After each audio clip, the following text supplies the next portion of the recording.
Dynasty deep stashes. We're talking about that in today's video. As always, like and subscribe to the channel. We're going to be putting out these videos quite often. Think of this like your Dynasty waiver wire show. As you would know, for waiver wires during the season for redraft, all those guys are rostered in Dynasty football. So we're going to probably try and put out some Dynasty deep stashes, maybe weekly, maybe every other week. But, when players get injured for redraft, we look at, okay, who's the backup? For Dynasty, we got to look at who's the third and fourth string guy, right? And so that's what we're doing in today's video. Roster cuts have been made today. Today is August 27th. You're seeing this August 28th. Keep in mind that this is the initial 53-man roster. Teams are still going to make moves. They're still going to pick up players that were cut from other teams, bring them on to their team, and they're going to cut people potentially in this video. So if you're watching this and you say, hey, this person already got cut, well, that's why. I am recording this the night before it's coming out. Starting over with the Chargers and Jarrett Patterson. Chargers kept 4 running backs. Gus Edwards and J.K. Dobbins were obvious. Jarrett Patterson came out about a month ago or so that he was like ahead of Kamani Vidal on the depth chart. And, it surprised some people. It even made people speculate, does Kamani Vidal even make the team? Well, he did. He's the third or fourth, however you want to look at it. He's one of the 4 guys that the Chargers kept. Now, to me, in my opinion, all 4 Chargers running backs players should be rostered. And what I'm going to say is Chargers are going to run the ball. They're going to run the hell out of the ball. They're probably going to successfully run the ball, and they're going to have a lot of volume running the ball. And so I think there's going to be multiple running backs that are valuable for the Chargers. And you look at it and you think, well, okay, you have a 29-year-old Gus Edwards who has had injury problems in the past. You have J.K. Dobbins, who's coming off back-to-back major injuries, a knee injury and then an Achilles injury. Is it crazy to think that the RB3 or even RB4 for the Chargers gets a run here this year and has a 3-4 week stretch where they're a fantasy relevant player because 2 guys ahead of them get hurt? There's not. I want to roster running backs on a team that's going to run the ball a lot, and I think the Chargers are going to do so. So Jarrett Patterson, maybe he's the RB3. Maybe he's ahead of Kamani Vidal. If something happens to one of these other guys, Jarrett Patterson might be the next one up in line. I know it sounds gross considering Jarrett Patterson hasn't had a carry in the NFL since 2022, and he has 85 carries in his career. So, but it is what it is. He made the roster, and he was kind of the RB3 from the get-go, and here we are in August 27th, a little over a week before the season starts, and Jarrett Patterson's the RB3 for the Chargers. Blake Watson, if you've been watching my show, it says Amari Bailey, but it should be Blake Watson. I just forgot to change the name here. But Blake Watson for the Denver Broncos. There's going to be a lot of running backs on this list, by the way, because that's how it should be. You should be deep. These deep stash players should mostly be running backs and quarterbacks, maybe every now and then a wide receiver. But Blake Watson is Keep Trade Cuts RB98. And if you've been watching the show, I've been kind of on Blake Watson for a while now. Since he got drafted by the Broncos, I've been saying, hey, stash this guy because he's interesting. He's intriguing. He might be the best pure pass catcher on the Broncos at the running back position. He might be. Samaje Perine got cut. They kept 4 running backs: Javonte Williams, Jaleel McLaughlin, Audric Estime, and Blake Watson was the other guy. Blake Watson caught over his last 2 years in college 90 passes his last 2 years in college. 53 in 2023, 37 in 2022. He's a converted wide receiver to running back. He's a very talented pass catcher. And I think if anyone's going to fill like that Darren Sproles-like role for the Broncos, it might be Blake Watson eventually at some point this year or next year. If you have a deeper dynasty team, I would be stashing Blake Watson. I'm curious to see how they use him this year. Next up, we have another favorite of mine in Casey Washington. The Falcons kept 5 receivers, I believe it was. Obviously, you have the top 3 guys in Drake London, Darnell Mooney, and Raymond McLeod seems to be the wide receiver 3. I forget their wide receiver 4 now, but Casey Washington was one of the guys they kept. And I made a video specifically on Casey Washington, going a little bit more in depth into his college career and some analytical stuff. Check it out if you're interested. I think he's a really intriguing player. Obviously, he's a rookie wide receiver who's drafted in the 6th round. Is he going to make an impact year 1? Probably not. But I like that you can develop. You can develop him a little bit.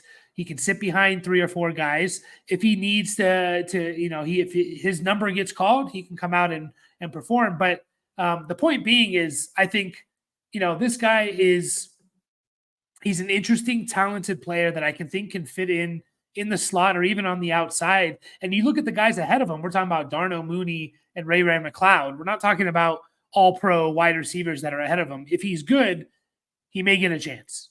He just may get a chance. Emanuel Wilson for the Green Bay Packers. Keep trade cuts running back, 97. Emanuel Wilson is very, very intriguing. He's a young player. He's 25, just over 25 years old.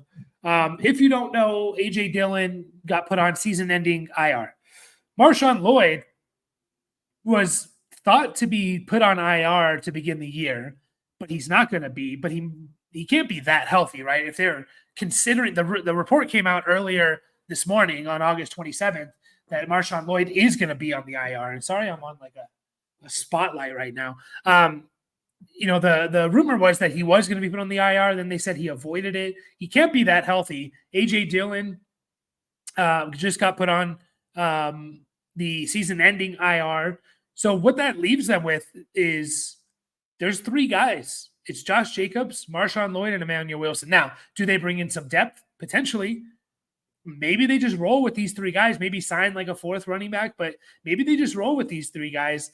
Emanuel Wilson, Rashaan Lloyd is having problems holding onto the ball, fumbling.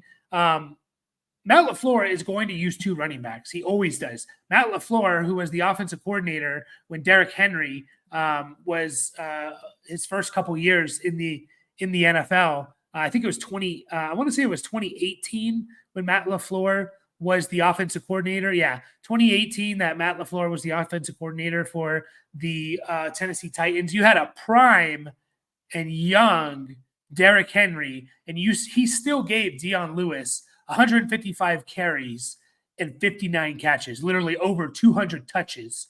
He actually touched the ball just 15 times less than Derrick Henry did that year. A 22-year-old Derrick Henry. Matt LaFleur likes to use multiple running backs. We've seen it in Green Bay. We see it with Tennessee back then. Maybe Emanuel Wilson's that guy. If Rashaan Lloyd's not healthy and he can't hold on to the ball, it might be like, sorry, rookie, but you're 3rd on the depth chart type of player. Emanuel Wilson's a big back. He's 5'10", 226. He's kind of in the mold of A.J. Dillon in terms of his build. So I would be stashing Emanuel Wilson. I think he could get a run here, especially if Josh Jacobs is just not either healthy or very good this year. Pierre Strong is another one. The Browns kept 2 running backs. Obviously, Nick Chubb starting on PUP. They cut Dante Foreman, and right now it's just Jerome Ford and Pierre Strong Jr. So I think that's a little telling that they like Pierre Strong a little bit more than Dante Foreman. Obviously they're going to bring someone in, right? Because you can't start the season with 2 running backs. You have to at least have 3. But they're going to seemingly he's like their number 2 guy is what it seems like, at least. And again, Cleveland's one of those teams that use multiple running backs. Even with Nick Chubb in his prime, Kareem Hunt was getting 12 to 15 touches a game. So they're going to do that. They did that last year. Jerome Ford and Pierre Strong could be like the 1-2 punch for the first month of the season until Nick Chubb comes back, and maybe there's some value there. I know it's gross, but we're talking about deep dynasty, waiver wire stashes type of players. Rashaan Ali, another player that if he's a rookie, 6th round pick, I believe. If you've been following the channel, this is another player that I've been kind of in on. He had a tough training camp. He was injured, kind of, is he even going to make the team type of thing? I think going into the preseason week 3 game, it was like Rashaan Ali versus Owen Wright. Owen Wright fractured his foot. So that might be the reason why Rashaan Ali is on this team. But that being said, you think about who they have on their roster. And right now it's Derrick Henry, who's the obvious bell cow. It's guys like Justice Hill. We know what Justice Hill is. He's not very impressive. Keaton Mitchell, who's going to be on the PUP. I think, Patrick Ricard as the right fullback. They might have one more player, if I remember correctly. I think it's John Kelly. I think he's still on the Ravens. And then like Rashaan Ali. If something happens to Derrick Henry, my point is there's really no clear cut who's going to take over this backfield. And maybe there's just no one. Maybe they use 3 guys. That's probably more likely. But there's a chance that Rashaan Ali, a young player who I liked coming out of college, who I think has the build to be an every down running back, he could potentially be the one. He could be the one that kind of just takes over this backfield. If something happens to Derrick Henry, who, by the way, Derrick Henry is 30 years old. So, older running back, something could happen. I kind of spoiled it before, but Amari Bailey. Now, I was really trying to find news on him. And if I made the mistake that he didn't make the Chiefs, I'm sorry, but I think he did. The Chiefs basically have Isaiah Pacheco, Clyde Edwards-Helaire, Carson Steele, and then I think Amari Bailey is who they kept. They let go of Generic Prince, who, people were talking about. I was talking about, this guy could potentially make the team. But Amari Bailey is interesting. And again, if I made the mistake that he didn't make the team, I'm sorry. But he is one of the best. There's a few guys that were coming out. He's a rookie, by the way, undrafted. There's a few guys that were coming out there like, wow, these guys are like really, really talented pass catchers, in my opinion. Like they could function as like a talented pass catcher. Amari Bailey doesn't have like the raw numbers in terms of his pass catching, but he caught 25 passes. But I think he could be a nice, solid player for the Chiefs. And right now you have Isaiah Pacheco, you have Clyde Edwards-Helaire, who's going through some PTSD stuff. Hopefully he figures that stuff out, but we just don't know how long potentially he's going to be out, if at all. We just don't know with those type of things. And then you have Carson Steele, who's a rookie, and then Amari Bailey. And this is a team, again, like Pacheco, I think he could get hurt just considering how he runs. I'm always afraid for his health. Carson Steele is a little bit of an unknown.